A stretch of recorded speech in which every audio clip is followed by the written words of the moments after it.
Hello friends, 2018 September 25 നടന്ന car ആക്സിഡൻറ്റിലാണ് Balabhaskar മരണപ്പെടുന്നത്. ദുരൂഹത നിറഞ്ഞ മരണമായിരുന്നു അദ്ദേഹത്തിൻ്റേത്. സ്വർണ്ണക്കള്ളക്കടത്തും ഈ മരണവും തമ്മിൽ എന്തെങ്കിലും ബന്ധമുണ്ടോ എന്ന് അന്വേഷിച്ച് വരികയാണ്. ഇതൊരു ആക്സിഡൻ്റ് ആണോ കൊലപാതകമാണോ എന്ന് ഇതുവരെയും കണ്ടെത്തിയിട്ടുമില്ല. 6 വർഷത്തിനു ശേഷമാണ് അദ്ദേഹത്തിൻ്റെ ഭാര്യ ലക്ഷ്മി മാധ്യമങ്ങളെ കാണുന്നത്. അവർ പറയുന്നത്, കുഞ്ഞിൻ്റെ നേർച്ചയുമായി ബന്ധപ്പെട്ടാണ് അവർ തൃശ്ശൂർ വടക്കുംനാഥ ക്ഷേത്രത്തിലോട്ട് യാത്ര നടത്തിയത്. തിരികെ തിരുവനന്തപുരത്തേക്ക് പോകാനായിരുന്നു പ്ലാൻ. അതിലൊരു ചേഞ്ചും ഉണ്ടായിരുന്നില്ല. അർജുനായിരുന്നു കാർ ഡ്രൈവ് ചെയ്തിരുന്നത്. ലക്ഷ്മിയും കുഞ്ഞും ഫ്രണ്ട് സീറ്റിലും ബാലഭാസ്കർ പുറകിലുമായാണ് ഇരുന്നത്. കാർ ഓവർ സ്പീഡിലായിരുന്നു അയാൾ ഓടിച്ചിരുന്നത്.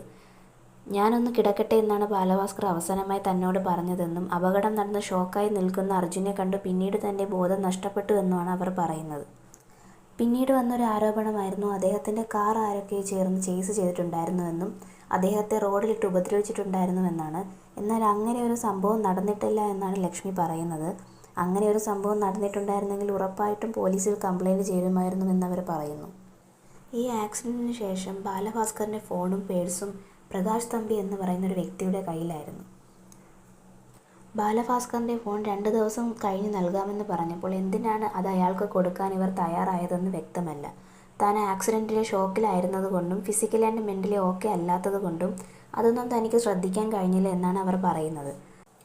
മുൻപ് ഇവർ ഇട്ട ഒരു ഫേസ്ബുക്ക് പോസ്റ്റിൽ പറയുന്നത്, പ്രകാശ് തമ്പിയുമായി ഇവർക്ക് യാതൊരു ബന്ധവുമില്ലെന്നും ചില പ്രോഗ്രാംസ് കോർഡിനേറ്റ് ചെയ്ത പരിചയം മാത്രമാണ് ഇയാളുമായി ഉള്ളതെന്നാണ്. കള്ളക്കടത്ത് കേസുമായി ബാലഭാസ്കറിനെ ബന്ധപ്പെടുത്തി വെറുതെ അദ്ദേഹത്തിൻ്റെ നല്ല പേര് നശിപ്പിക്കരുതെന്നുമായിരുന്നു അവർ പറഞ്ഞത്. പിന്നെ എന്തിനാണ് ഒരു ബന്ധവുമില്ലാത്ത ആളുടെ കയ്യിൽ തൻ്റെ ഭർത്താവിൻ്റെ ഫോൺ നൽകിയതെന്ന് വ്യക്തമല്ല.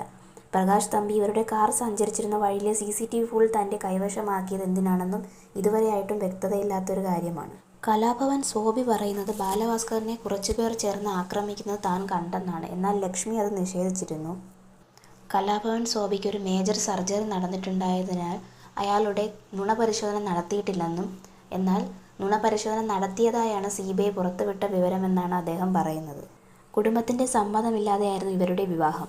ബാലഭാസ്കറിൻ്റെ ജീവിതം ഒരു പരാജയമായിരുന്നു എന്നാണ് അദ്ദേഹത്തിൻ്റെ അമ്മ പറയുന്നത്. ലക്ഷ്മി ഞങ്ങളെ ബോയ്ക്കോട്ട് ചെയ്തിരിക്കുകയാണ്. ബാലുവിൻ്റെ പണം ഞങ്ങൾ എടുക്കുമെന്നുള്ള പേടിയാണെന്നാണ് ബാലഭാസ്കറിൻ്റെ അച്ഛൻ പറയുന്നത്.